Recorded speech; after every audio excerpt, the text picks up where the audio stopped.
So we were talking about Claire Huxtable, who, as I don't know if we said it, but she was a lawyer, correct? That's correct. And what kind of mother would she be? Now, if she was a lawyer, we saw that she was quite busy, but she was also very involved. With what kind of relationship did she have with her kids? What should be a very normal relationship. She understood the difference in all their personalities. It was a very loving relationship. And yet, I wouldn't say and yet, there was discipline. She could be one to be feared, too, couldn't she? I mean, you don't want to cross her necessarily. I don't know you do that. Very, very patient, but very disciplined. She understood the value of discipline. And they, as parents, understood the importance of being on the same page with those people. Right. I mean, because it was like, if there was any conflict, it was them against them. How did Claire evolve throughout the run of the show? Did she change? Yes. As the children got older and crazier, she started acting a little different. She started off very, very nice and kind of mild and everything. Then Vanessa goes off with the wretched. She was ready to wring Vanessa's neck. Vanessa comes home engaged. Denise comes home married. With a stepdaughter. With a stepdaughter, yes. Sandra informs her that after so many years and tens of thousands of dollars, that maybe she doesn't want to practice law after all, that she and Elvin want to go live out in the forest somewhere. So she's, she began to get a little tough. She began to get a little, yeah. I wanted to ask you about, the show was both hailed and, really, people complimented and criticized it for its portrayal of what upper middle class black life would be like. I guess some people said it was too goody-goody, or too, they used those words about the Huxtables, and then some people obviously were happy for what a wonderful portrayal it was and what a positive portrayal. What did you think? Did you think it was realistic, and what did people say to you about it? It was very interesting. In the beginning of the show, one day I had to go to NBC offices to do 3 interviews back to back. And all of them asked the same question. How realistic is this? How realistic is that in a black family, the husband would be a doctor and the wife would be a lawyer? Oh, come on, how realistic is it? And I looked at them by the 3rd interview. I asked 2 questions. One is, what time is it today? He looked at his watch. I said, no, I mean, what year is it? Okay, because the way you're talking, it sounds to me like we're in pre-Reconstruction days, but okay. And then the next question I asked was, how many African-American people do you know? Because truthfully, it was quite realistic. It was very realistic. I grew up in Houston, Texas. My father was a dentist. There was an association of dentists. I grew up around people like this. Professionals. Professional people. Right. This was not an invention, nor was it an invention in my father's time. It's always what we don't know that stumps us, isn't it? And the truth of the matter is that we just don't know enough about ourselves and each other. Otherwise, we wouldn't be making such ridiculous assertions. It was very realistic. Upper middle class? Upper middle class? I don't know about upper middle class. Well, a doctor and a lawyer, you would think that's a pretty good income. They had a pretty nice house. I would call that upper middle class, wouldn't you?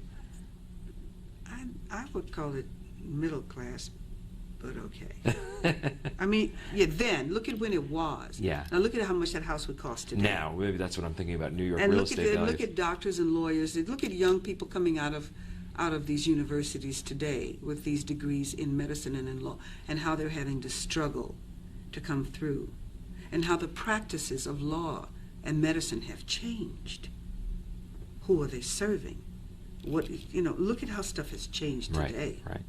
But you think for its time, it was... I think at any time it's very realistic for a doctor to be married to a lawyer. Yes. Oh. You talked about what Jay Sandrich's influence was. Can you talk about what it was like working with the producers Marcy Carsey and Tom Werner? How hands-on were they, and how much interaction did you have? Well, they played their roles very well. Those discussions, whatever discussions they had with Jay and with Bill. And Marcy Carsey is very astute. She came through at a real time. I was told they used to call her the hatchet lady. Because if the shows weren't good, she cut them. But she was always, I loved them. She had this way of Marcy would come and she'd just look. She'd just look.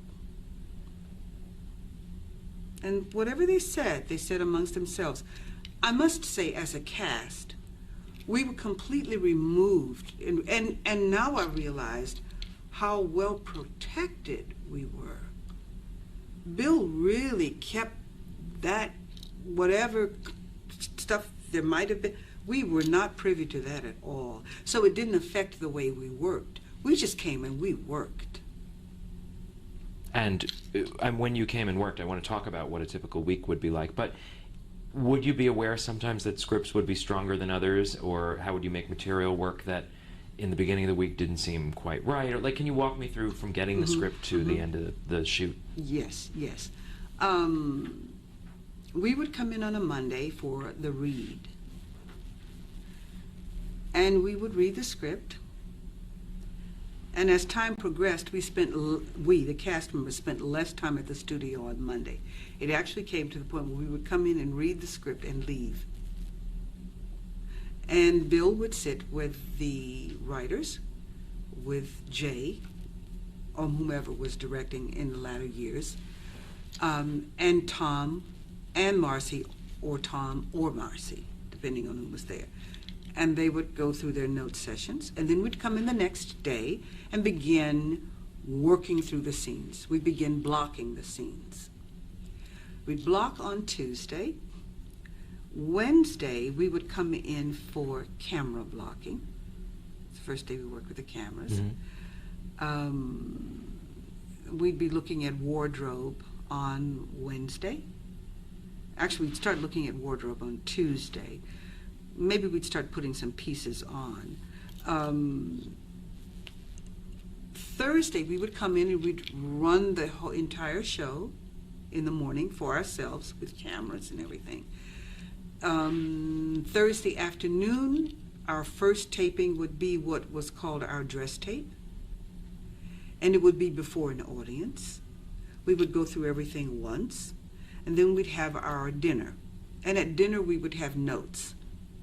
And then in the evening, we would do what was called the taping of the show. But truthfully, he would be using from the dress tape and the tape. Thursday evening's taping would take longer. It would be stops and starts or reshooting a scene or whatever. Throughout this entire process, every single day, the script would be changing, depending on how much it needed to. Some changes were major, some were minor, some scenes would be added, some would be cut, always to the good of the show. As a cast, would you have input into changes that you thought would either make a script better or fix a problem, or would you be able to ad-lib something on the floor during rehearsal that would then get picked up? Or? We always ad-libbed. You did? Well, Bill did, and you had to be able to follow him. You had to be able to dance with him. You had to be able to play with him, because he was very spontaneous. But he would be right, you see. He would just... I never thought anything he did was incorrect. He was always correct. You just played with him. It might wreak havoc in the director's booth,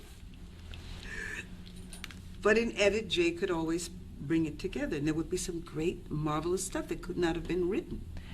And in terms of, as I said, giving feedback, how as a cast did you rehearse together, or make notes? Oh, I'm going to say that this doesn't work, or would you just be able to do it if you found something wasn't working in rehearsal?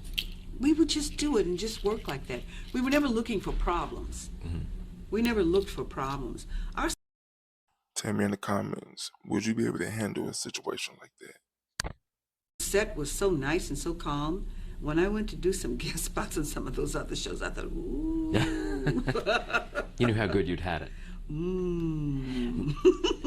Yes. Now, you mentioned that you did all this on Thursday evening. Was it a 4-day work week? Because most shows that start on Monday with a table read tape on Friday. I know, but Bill had his other work to do. He would be in Atlantic City, or he would be somewhere else. He had his concerts to do. He never stopped. But it made your work week more intense then. If you had to do what most people do in 5 days, you had to do in 4. Well, Bill had a saying. He said, "I'm not lonely." And what that meant was he didn't see that we weren't going to sit in the studio for 11 hours to accomplish what could be done in 4. You just had to understand what you were to do and do it. When he would go to make his commercials, you go to make a commercial, you're usually, for a 30-second spot, you can be in there for 8 hours. Bill would go in there and he'd be out of there in 30 minutes. And he said, "I'm not lonely." It's me. I've got other things. I've got a life. It should never take that. It doesn't have to take all that time if it's well coordinated and people know what they're doing. So did that make your life easier then, in terms of not having to work crazy hours just for the sake of doing so? I always felt that we had a full work time, but my sister informed me, "You all are working banker's hours." That's what she said. That would be Debbie. That would be Debbie. Now, in terms of your favorite episode, can you tell me if you had a favorite or least favorite? What did you love seeing Claire being able to do, or not see Claire, not like Claire doing? I'm always amazed when I go back and look at the episodes, because some of them really I'm not really conscious of until I see them again, and I remember, oh yeah, that was nice. That was really good. Oh, that was fun.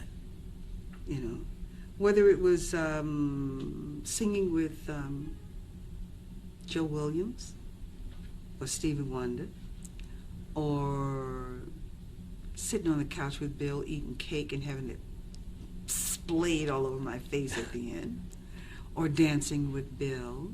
You mentioned Lena Horne during the break. Lena Horne. There were people. Oh, this was the people. Danny Kaye, Roscoe Lee Brown, Christopher Plummer, Josephine Premise, the people who Elaine Stritch. I mean, the people who worked with us, the guest artists. It was amazing. It was amazing. And you also got to work with, you had mentioned Clarice Taylor earlier, an idol of yours who ended up playing your mother-in-law, correct? That's right. She was one of those actresses that I watched so intently in my summer in New York after my sophomore year, and I actually had the opportunity to work with her at Lincoln Center in an Ed Bullen's play some years before, and then we came together again in this. Yes. So it just goes to show, you see someone, you never know if you're going to work with them. In terms of what you remember audience reaction, then that night, do you ever? Did the audience energize you in general? But do you also remember audiences going crazy over a particular moment that Claire had, or people coming up to you later and saying, "I love this episode"? Are there favorites that you've heard? People loved us honoring the grandparents. They loved that. Let me know your favorite episode in the comments. They loved that episode in which we sang "Nighttime is the Right Time." And little Rudy came down there screaming, "Baby." Yeah. They loved that. Ended up in one of the opening credits, correct? It was all of you kind of singing into hairbrushes on the stairs? Yep. All up and down the stairs? Yep. Famous And Jay had image. me choreograph that. He said, "Phylicia, can you help us out? Can you choreograph this?" I mean, we really worked well together. We worked so well together. People loved that. I think people got a big kick out of Cliff and Claire turning that couch around to face the front door to lay in wait for Vanessa on her return from Baltimore with the wretched. People like that a lot. What kind of fan mail did you get about the show? I would receive letters from young girls who were saying that they were going to be lawyers because of what they had seen. And I received a lot of mail like that. And I would encounter people in airports who would express, it was amazing. They had the most sincere expressions of gratitude for helping save a marriage or helping them understand how to work with their children. But most recently, within the past month, I met an Asian American on the street, a young man, who said, we came to this country, he said, I was young, he said, and we didn't fit in, and we didn't have anything but we could watch this show and we felt a part of it. And then I met a young man from Germany, a young black man who grew up in Germany. He said, we were not welcomed into the society there. He had followed me down a corridor to tell me this, and he said, I have to tell you this. We were not welcomed into the society there. We were not treated very nice. He said, but then your show came, and he said, and it gave us such a sense of who we are as people, and it made us feel so great and good about ourselves. And I think one of the high points was meeting Nelson Mandela. Nelson Mandela said to me, thank you. Thank you. He said, we watched your show on Robben's Island. He said, I watched it with my guard, and it softened him. Wow. Most sitcoms don't get that kind of feedback. Well, let's see, this was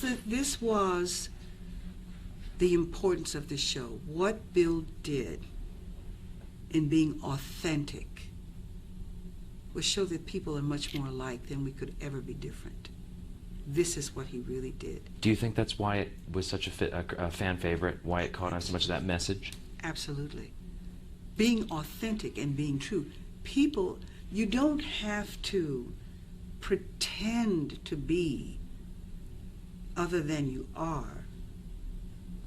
Be authentically human. People respond to that. People respond to authenticity. People all over the world have children. People all over the world are having to rear these children in this age of technology. People all over the world want to support their children in growth and development. People all over the world are falling in love every day and coming together in marital unions, hopefully that will last and sustain them in some meaningful way through life. So it's a universal message, is what you're saying? It's universal. It's ironic, though, that a show that has made its mark as being so historic for having African-American characters is, in a way, so colorblind, because it's universal. But that's the point. That's right. The whole point. People all over the world really care about the same thing. All over the world. I don't care where it is. What are people really trying to do but live? It's so simple. Love is easy. What do you think Claire would be doing today? We're going to talk about the show ending, but what do you think in 2007 Claire would be doing? Now let's see. Everybody would be grown and gone by now. Unless somebody else comes back with a stepdaughter from Africa like Denise did. And dumps another young kid on your lap. No. We would be beyond that. See, what we would have done by now is we would have retired. We would have retired to a nice little island somewhere. We'd be traveling the world. We'd be doing things like that. And we'd be consulting. Mm-hmm. We'd be consulting. But no, we'd be having fun. We'd be dancing someplace else. Think they would be doing right now if the show was still on TV? But we would be dancing. The Huxtables would be dancing together. Why did the show end in 1992? Was it everyone was ready to move on? What was the end like? The children grew up. The children grew up, and the children grew up. So at that final moment of the show, after Theo's graduation, we'd returned to the house, and Cliff and Claire were dancing. In the final taping, Bill whispered into my ear. He said, "I'm going to dance you right out of this studio." And if you look at the final episode, that's what he did. Nobody knew we were going to do that. Nobody knew we were going to do that. Wow. And so literally off the set, danced you off the set and out the door? Mhm. But that's how the show went the whole 8 years. We would do things that no one expected. And that's also, I mean, I know he's married and you were married at the time, but it's such a romantic thing to do. You know, obviously there was some real love between Cliff and Claire, and you know, you love your co-actors too. Yeah. Well, in his life, with his own wife, the things he does to celebrate her are phenomenal. And he takes great delight in her intellect and her enthusiasm for life. This is how he is as a man. He enjoys that. He celebrates it. And I mean celebrates it. One night he said to me, "Okay, this is not in the studio." He said, "Okay, we're going to have dinner. Now I want you at my house at 6 o'clock. I said, "Okay." So I come to the house at 6 o'clock. He says, "Okay, come on, we've got to get in the car and have your driver follow. Tell your driver." I said, "Okay." I said, "Well," he said, "just don't ask questions. We're going to go meet Camille." I said, "Oh, okay." So we're going to meet Camille for dinner. His wife? Yes. But now we're on the west side, driving up, going across the George Washington Bridge. And then we end up at the airport, and there's the plane. And I'm looking at him, he says, "Come on, we've got to go get Camille, come on." We get in the plane, we fly to Massachusetts, and she drives up in the car, and she doesn't know what's happening. She gets on the plane, she sees me, she says, "Phylicia." Then he says, "You all sit down and put on your seatbelts." Then we end up in Chicago having dinner with some of their friends in a very small and intimate French restaurant, and then we're back. So yeah, romantic gestures. This is what he does. No, but this is how he lives. This is how he lives. He would have parties that he called "I love my wife" parties. It wouldn't be anybody's birthday. It would be an "I love my wife" party, and he would find the most romantic settings to have these parties. And in one such party, it was out in an estate out on Long Island somewhere, and when you arrived and got out of your car, you had to get in a carriage and be driven up this lane that had lanterns all along the side to go into this mansion and be seated at this long table with the most beautiful flowers and the most exquisite cuisine, because he loved his wife, and he would have an "I love my wife" party every year. How do you follow that too? Can you tell me about A Different World, the spinoff? Now you appeared on that several times. How was that different in tone and in setup from the Cosby Show? What was that experience? The first year was very rocky with A Different World, and then I was asked to come out and do a guest appearance, and when I went out, I didn't like what I saw, because what I saw was not a reflection of him, the way he worked, his sensibilities, the way he treated people. I didn't like what I saw. I came back to New York, and I went into his dressing room and knocked on the door, and I asked if I could just have a minute of his time, and he said, "Of course." And I walked in and I said, "The bottom line is, Bill, your name is on this, and it's not right. And that's all I said. And how did he take that kind of feedback? He took that in, and he said, okay, I'm going to send you out there with a broom. And but he hired my sister Deborah, and she brought these real sensibilities and understanding of what this college life and campus would be like. And you saw a change in the opening credits. You saw the flavor of this life, what it really was, and the stories began to reflect something different. And then it became a very popular series. With a change of focus. With a change of focus, because before, I don't think he had been so involved in it. I know he hadn't been so involved in it, because it never would have been what it was when I went there. It wouldn't have been like that. You mentioned working, your sister working on that show. Mm-hmm. How many times have you worked with your sister, and tell me about that? I know you've done some guest spots, like when she was on the LL Cool J show in the house. She was his co-star on that. And she was on the Cosby Show and Cosby. And guest spots? In guest spots. Playing a relative of yours or playing another character? Never a relative, always. But you look so much alike. Didn't anyone comment? No, she looks just like Claire. No, we had fun. We had a lot of fun. I've worked with Deborah in that capacity, and also I've worked in 3 films for television with Deborah. Polly Coming Home, and The Old Settler. She directed all 3, and in the last one, The Old Settler, we co-starred and co-executive produced it. Is that a challenge working with family members, or is it a particular delight, or what is that like? I love working with Debbie. The challenge is that there's so many things going on with her at once.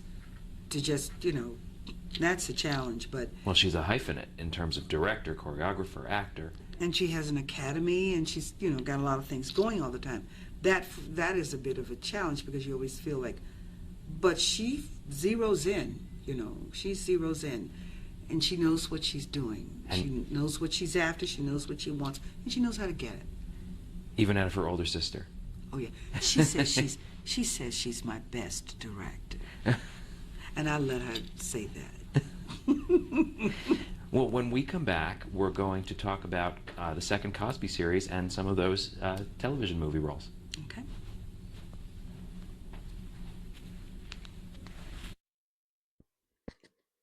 Please take this time to tell me your thoughts about this video in the comments. Phylicia Rashad, interview, part 3 of 5.